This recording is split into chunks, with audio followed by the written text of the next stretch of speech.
Friends, ഇന്ന് നാടൻ നെല്ലിക്കക്കറിയാണ് ഉണ്ടാക്കുന്നത്. തനി നാടൻ നെല്ലിക്കക്കറി. അതിന് മഞ്ഞൾപ്പൊടിയും ഉപ്പും കൂടെ ചേർത്ത് വെള്ളത്തിലിട്ട് വേവിച്ച് ഇങ്ങനെ എടുത്ത കുരു കളഞ്ഞെടുത്ത നെല്ലിക്ക എന്നത്.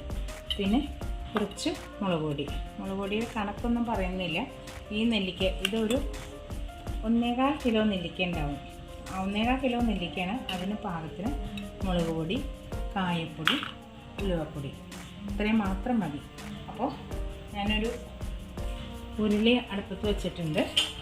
അതിലേക്ക് കുറച്ച് നല്ലെണ്ണ ഒഴിച്ചു കൊടുക്കാം.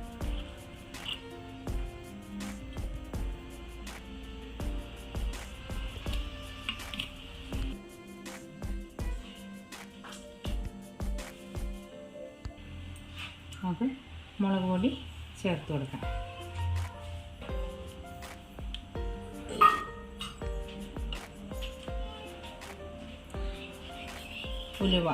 ഉലുവ പൊടിച്ചത്,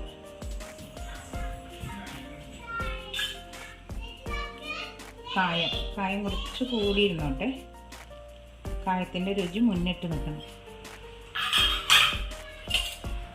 ഒന്ന് നന്നായിട്ട് ഇളക്കി കൊടുക്കാം. നല്ലെണ്ണയിൽ തന്നെ ഈ മുളക് പൊടിയും ഇതെല്ലാം ചൂടാക്കി എടുക്കണം കേട്ടോ. കായം ഉലുവയൊക്കെ പൊടിച്ചത് ചൂടാക്കി എടുക്കണം.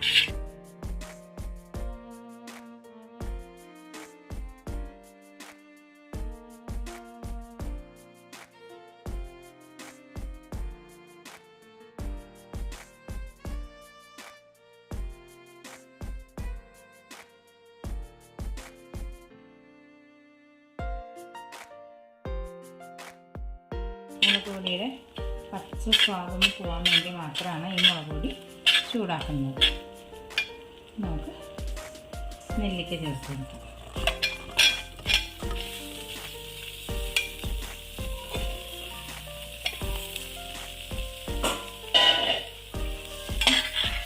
ഇളക്കി കൊടുക്കാം.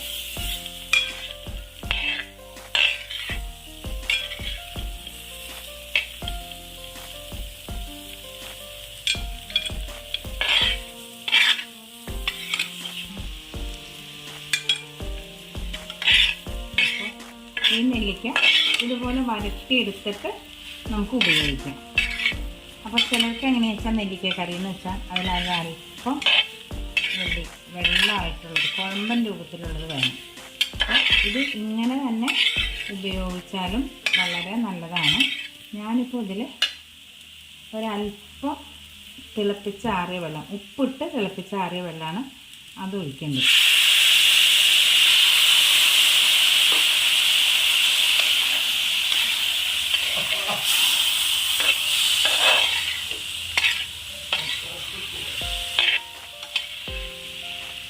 ഫ്ലെയിം ഓഫ് ചെയ്യാം.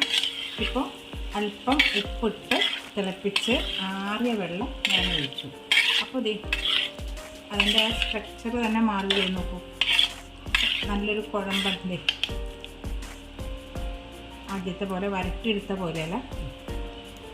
അപ്പോൾ ഇനി ഇത് ആറിയിട്ട് നല്ല എയർ ടൈറ്റ് ആയിട്ടുള്ള പാത്രങ്ങളിൽ അടച്ച് വെച്ച് കഴിഞ്ഞാൽ കറിവേപ്പില ഇത് അടച്ച് വെച്ചാൽ അടിപൊളി നെല്ലിക്കക്കറിയാണ്. തനി നാടൻ നെല്ലിക്കക്കറി, വേറെ ഒന്നുമില്ല. വെളുത്തുള്ളി ഇതിലിപ്പോൾ ഇനി വെളുത്തുള്ളിയോ ഇതൊക്കെ ചേർക്കുന്നവർക്ക് ചേർക്കാം. പക്ഷേ നമ്മളിവിടെ ചേർക്കാറില്ല. ഇങ്ങനെ തന്നെയാണ് ഉണ്ടാക്കാറ്.